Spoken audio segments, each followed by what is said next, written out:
The hadith or the chapter says, Bab as-sawmu kaffara. As if Imam al-Bukhari rahimahullah is branching off into separate virtues of the general virtue of fasting. Now pay close attention, as we've explained in the 40 Hadith from Seeking Knowledge, and in other books as well, the concept of the cohesive nature of a book of Hadith. And there are some authors who give a great deal of time and concern, most of the people Hadith, and put it in what? To have it integrated, cohesive. Everybody understand this? So it's not just a bunch of random chapters thrown together as some ignorant people may think.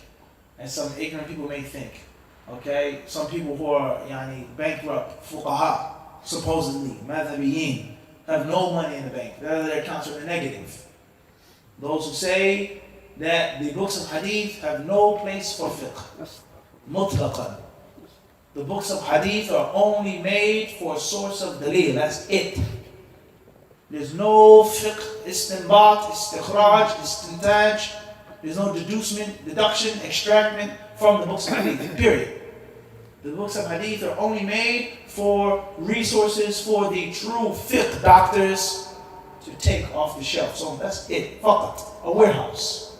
This statement obviously is a lie. And how does it make sense? How can you benefit from the warehouse if the warehouse isn't what? Organized. Unless it's what? Organized. And how do you organize something, Yusuf, unless you know where it properly what? Belongs. You go to the supermarket, the vegetables, the produce section is not where the frozen foods are. The ice cream is not where the bleach is, and the Drano, and the cat food, and the dog food, Alpo. There's total different sections. The electronics, the appliances, everybody understand this? Mm-hmm. Jewelry, perfume, women's clothes, kids' clothes. Mm-hmm. Shoes. Types of shoes, better. Slippers are not where the boots are. Look at that. Summer, winter, the season. The organization of the store, the categorization of the store, it takes a great deal of understanding and of planning.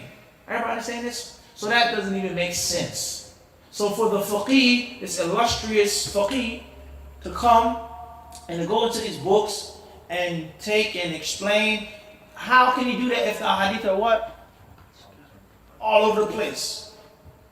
So that's inaccurate, as we can clearly see. Number two, that doesn't make common sense. And this is the case with most of these people like this who talk like this. Fiqh, fuqaha, blah, blah, blah, blah, blah, madhabs. They think they're so smart that they're actually stupid. And we've talked about this many times before. When a person exalts his mind so much, he doesn't realize how dumb he actually is. By scorning others and praising himself so much. Everybody understand this? Imam al-Bukhari was from the greatest of the fuqaha. And his book, Al-Jami' al-Sahih, is from the greatest books of fiqh. There's no doubt about that. Everybody clear on this? There was a student in my class once in a master's program. He was from Pakistan.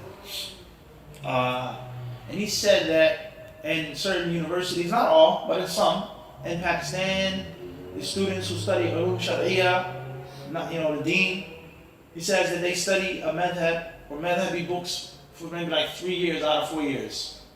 Or maybe 3.5 years. In the last half of the last year, or the last couple of months, he says they read Kutub al-Sitta in like a week. They just read and rush through it. No explanation, no sharh, no fiqh.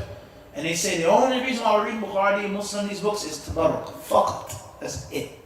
Just to read the book and we read it. That's it. Rulings, extractions, no. That is only in what? With the fuqaha. And unfortunately, there are afrakh, There are baby chickens of these people here in America and in the West.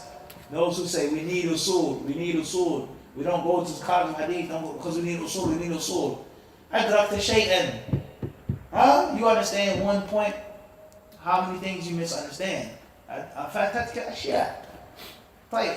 We need usul al-fiqh in the West? Without a doubt. But what are you going to make usul based off of, and what are you using it for if you don't know the Quran, if you don't know the Arabic language, if you don't know hadith, if you don't know aqidah? That's all the Muslims need in the West is usul. The only need of the Muslims in the West is knowing the new modern day fiqh issues. needles, technology, that's it. Muslims eat nothing else in the West? That doesn't make any sense. And unfortunately, people who talk like this and they think they're smart and educated and big egg brain heads, that don't even make sense. Muslims need everything in the West. And the foundation of everything is the sunnah of the Nabi al-Kareem, without any doubt. That's the asl. And if it wasn't for the hadith, the fuqaha would have nothing. If it wasn't for the hadith, the usuliyun would have nothing. Hadith has served all of them. Why do you have such a derogatory standpoint towards hadith and sunnah? What has hadith done to you for you to scorn and look down upon it so much? Unless there's something else, which is jealousy and envy. You're jealous of the muhaddithin and of the people of hadith, what Allah gave them, what Allah blessed them with. Everybody understand this? And this is very old. We read the books of Islamic history. The wars in Baghdad, the Shafi'i ulama, what they did to this island, they locked him up, they beat him, they kicked him out, they boycotted him, he wouldn't get married, just because he's from the people of hadith. We had a different madhab and all the other rubbish. Everybody understand this? This is a huge problem. So we clearly see that Imam al-Bukhari rahimahullah, he says what? Fadlus sawm or Fadlus siyam. He says the virtue of what? Babu Fadlus sawm.